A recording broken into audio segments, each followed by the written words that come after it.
De s'installer en agricole aujourd'hui, c'est pas quelque chose d'évident. Et puis voilà, et de le faire ensemble, déjà c'est un petit peu rassurant. Ça permet aussi de mutualiser un certain nombre de choses, le bâtiment, les terres, certaines machines et puis surtout un réseau de commercialisation où en fait nos partenaires progressivement deviennent vraiment les mêmes. On est sur la ferme des 5 Sens. Ici, vous avez le fournil, donc l'espace des paysans boulangers avec la meunerie derrière, à l'intérieur du hangar.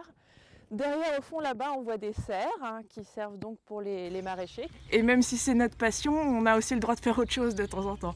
Donc ouais, c'était vraiment l'objectif, c'était ça. On s'est dit, on a envie déjà de vivre de notre activité, et puis de le montrer aussi aux autres, parce que si on n'en vit pas, ça sert pas à grand chose. Donc d'en vivre correctement, de gagner un salaire qui soit celui qu'on souhaite, qui n'est pas mirobolant, mais qui est quand même au-dessus du SMIC.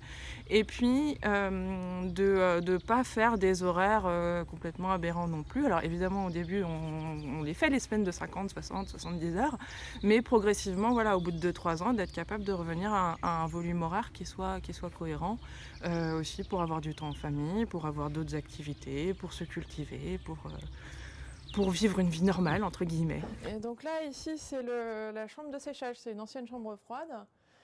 Et puis tous les savons, donc là on est encore sur ceux de l'année dernière. Et puis petit à petit on commence à remplir un petit peu avec la fabrication de cette année. Il y a eu l'aspect, disons, valeur, idéologie, où nous, l'idée que la Terre soit un bien commun, qu'il faille la défendre, ça nous paraissait juste évident. Ça facilite aussi la transmission derrière, ce qui est aussi quelque chose à penser dès le début du projet. Et puis quelque chose auquel on ne s'attendait pas, c'est que c'est aussi un énorme élan d'énergie, c'est-à-dire qu'on dépense peut-être de l'énergie à aller chercher les gens, mais une fois qu'ils sont là, ils sont vraiment là. Et au moment où on a démarré nos activités, on avait plein de gens pour nous aider, pour nous soutenir, pour nous donner des coups de main, qui avaient plein d'autres compétences, et ça on s'y attendait pas en fait. On a une chance folle, c'est qu'on arrive vraiment au bon moment, c'est-à-dire que les gens pour qui ça a été vraiment difficile de s'installer, qui ont eu des vraies relations de tension, c'est la génération avant nous.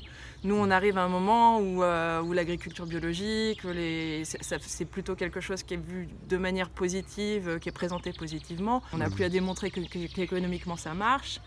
Donc aujourd'hui finalement on arrive dans quelque chose qui est très porteur, on a cette expérience qu'on essaye aussi de développer, de transmettre, et pour tout vous dire, en fait nous quand on est arrivé là on se croyait encore un peu originaux et puis on se rend compte qu'en fait des fermes comme la nôtre on en a tous les 10 ou 20 kilomètres si on veut, avec des projets un petit peu différents, mais en fait on a plein de copains qui ont des parcours qui sont assez similaires finalement.